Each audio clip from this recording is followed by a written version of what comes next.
Dito sa farm. Ayan yung pandilig. Ngayon gagawin kami makina, magpalit kami ng oil seal dito sa harap. Oil seal ng crankshaft, harap yan ng bulbo. So tinanggal namin yung radiator. Ayan yung radiator, yung fan na andyan.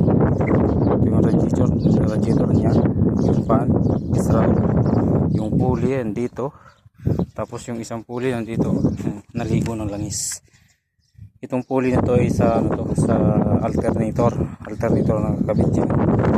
Tapos ito yan sa pan. Ayan.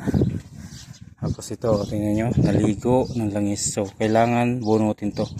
Itong tornilyo na malaki na to, tanggalin. Bubunutin to. Kaso ito naka parang triangle ang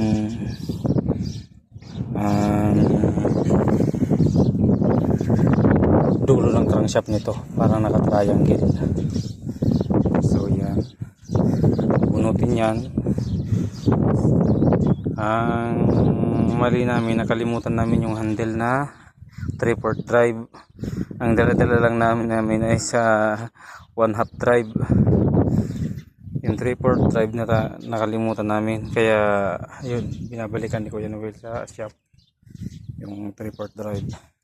Ito kailangan kasi matanggal to. Tapos ito may DIY dito na pantanggal. Ito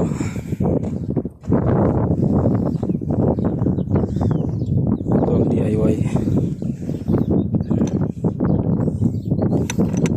Pag natanggal na yung ano na yan, matanggal na to, itong tornilyo na to, matanggal to, itong nut na to,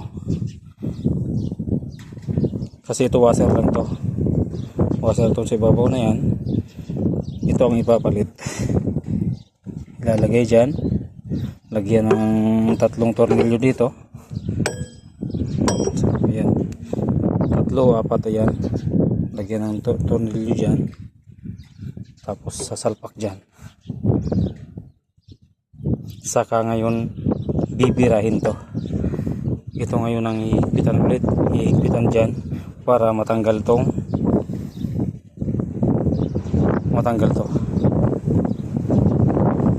Tanggal yan, hugot yan. Malaki tong DIY na to, kaya no.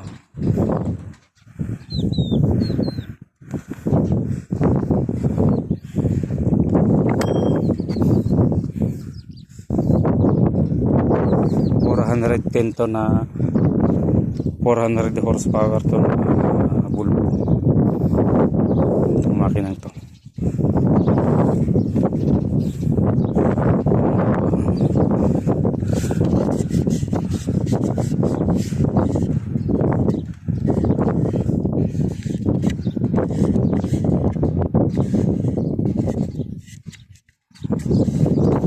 Murado na yung model, engine model. Murado na, hindi na mag-clear.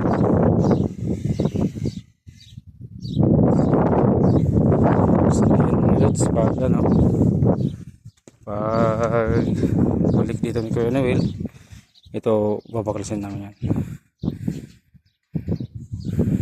Kailangan yung 3/4 drive na handle, tapos may tubo, baklas yan. Sige po mga lods, salamat sa mga God bless.